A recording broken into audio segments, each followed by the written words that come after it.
प्रिय दर्शकों नमस्कार। आइए सुनते हैं आज के मुख्य समाचार। सेल आरएसपी द्वारा अपने अधिकारियों को प्रभावी लागत प्रबंधन और निर्णय लेने के प्रशिक्षण से लैस। सेल राउरकेला इस्पात संयंत्र द्वारा राजभाषा पखवाड़ा समारोह के उपलक्ष्य में आयोजित स्वतंत्रता सेनानियों के जीवन की कहानियों का विद्यार्थियों द्वारा पाठ और आजादी का अमृत महोत्सव की कड़ी में आज के व्यक्तित्व हैं गुरु रघुनाथ दत्त। अब समाचार विस्तार से। सेल राउरकेला इस्पात संयंत्र आरएसपी के एचआरडी सेंटर में 13 सितंबर को अधिकारियों के लिए लागत प्रबंधन और निर्णय लेने पर गौर, वित्त प्रबंधकों के लिए वित्त पर एक दिवसीय कार्यशाला का आयोजन किया गया। सत्र से विभिन्न विभागों के E2 से E7 स्तर के कुल 47 कार्यपालकों ने भाग उठाया। कार्यक्रम का मुख्य उद्देश्य प्रतिभागियों के व्यावसायिक कौशल को बढ़ाना था ताकि वे अपने कार्यस्थल पर मूल्य निर्माण के लिए बेहतर प्रबंधकीय निर्णय ले सकें। यह पहल वित्त विभाग और मानव संसाधन विकास केंद्र का एक संयुक्त प्रयास था।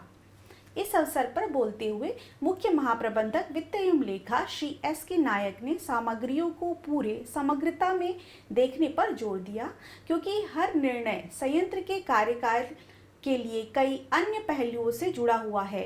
उन्होंने कहा कि पारंपरिक और अपरंपरागत दोनों तरीकों से रणनीतिक रूप से प्रबंधन और नगद लाभ कमाना चाहिए। उन्होंने सभी से उत्पादन लागत का अनुकूलन करने और संयंत्र की परिचालन क्षमता बढ़ाने का भी आग्रह किया। मुख्य महाप्रबंधक मानव संसाधन विकास सुश्री राजश्री बनर्जी ने अपनी मार्गदर्शन टिप्पणियों से संगठन के विकास और सफलता में प्रभावी रूप से योगदान करने के लिए प्रत्येक कार्यात्मक प्रबंधन की चर्चा और महत्व को रेखांकित किया। कार्यक्रम का संचालन निर्देशक प्रभारी के सचिवालय के महाप्रबंधक तकनीकी श्री S.K. मलिक द्वारा किया गया।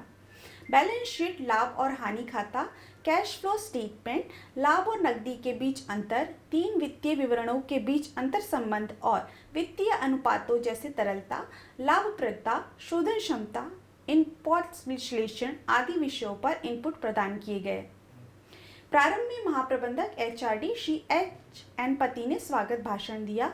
प्रबंधक एचआरडी श्री L. मरांडी ने औपचारिक धन्यवाद ज्ञापित किया और कार्यक्रम का संचालन भी किया।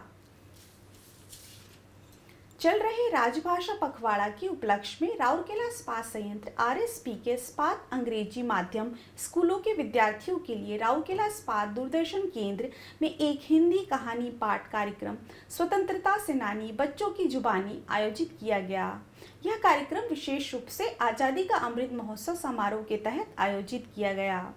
हिंदी प्रस्तुति में विद्यार्थियों द्वारा चुने गए स्वतंत्रता सेनानियों में मृगांकिनी पाणिग्राही द्वारा महात्मा गांधी, दिव्य स्मिता त्रिपाठी द्वारा सुभाष चंद्र बोस, अन्वेषा दास द्वारा रानी लक्ष्मीबाई, सागरिका हंसदा द्वारा बक्सी जगबंधु, बंशीधर बेहरा द्वारा बाल गंगाधर तिलक, सुश्री मोहन द्वारा चंद्रशेखर आजाद, देवश्रिता आचार्य द्वारा बिरसा मुंडा, सौरभ कुमार रथ द्वारा भगत सिंह, झिलम राय तफलदार द्वारा मंगल पांडे, जॉयस मैरी खेस द्वारा खुदीराम बोस, सुश्री शर्मा द्वारा दुर्गावती देवी, श्रेयांश नायक द्वारा भीकाजी रुस्तम कामा और मोहित पंडा द्वारा रवि बेलू नचियार थे।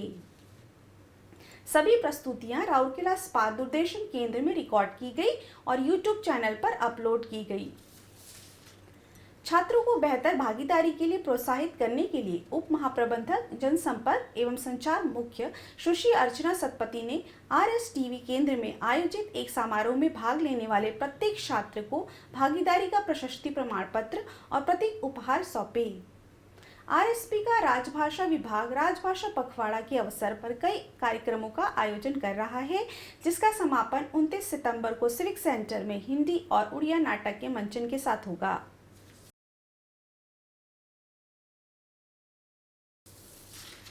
आजादी का अमृत महोत्सव के समारोह के उपलक्ष्य में सेल राउरकेला इस्पात संयंत्र ओडिशा के कुछ प्रसिद्ध और कुछ कम जाने माने प्रतिष्ठित हस्तियों पर समाचारों की एक कड़ी प्रस्तुत कर रहा है।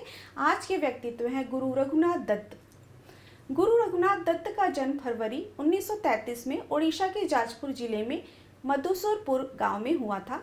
वे गोटीपुर नर्तक के रूप में प्रशिक्षित होकर वर्ष 1945 में अन्नपूर्णा थिएटर बी ग्रुप में एक नर्तक के रूप में शामिल हुए, जहां उन्होंने गुरु पंकज चरण दास और दयाल शरण में आगे का प्रशिक्षण प्राप्त किया। वर्ष 1953 में वे कला विकास केंद्र कटक में शामिल हुए, जहां वे गुरु केलू चरण महापात्र के संरक्षण में आए, जिनसे उन्होंने कई वर्षों के लिए ओडिसी नृत्य सीखा। श्री हरिहर राउत से उन्होंने पखावज सीखा। उन्हें पंडित राम गोपाल मिश्र के अधीन कथक में भी प्रशिक्षित किया गया था। उन्होंने कला के विकास केंद्र में अपने दम पर पढ़ना शुरू किया और वर्ष 1971 में अपनी सेवानिवृत्ति वर्ष 1994 तक ओडिसी नृत्य विभाग के प्रमुख के रूप में कार्य किया। उन्होंने बड़ी संख्या में नर्तकियों को प्रशिक्षित किया और अपनी रचनाओं के माध्यम से ओडिसी नर्तक के प्रदर्शनों की सूची को समृद्ध किया। उन्होंने नृत्य नाटक को कोरियोग्राफ भी किया था और 12 ओडिशा फिल्मों में नृत्य दृश्यों का निर्देशन भी किया था। उन्हें ओडिसी नृत्य में अपने योगदान के लिए वर्ष 1984 में ओडिशा संगीत नाटक अकादमी पुरस्कार प्राप्त हुआ। 18 फरवरी 2010 को उनका निधन हो गया। आज के हिंदी समाचारों में बस इतना ही। नमस्कार।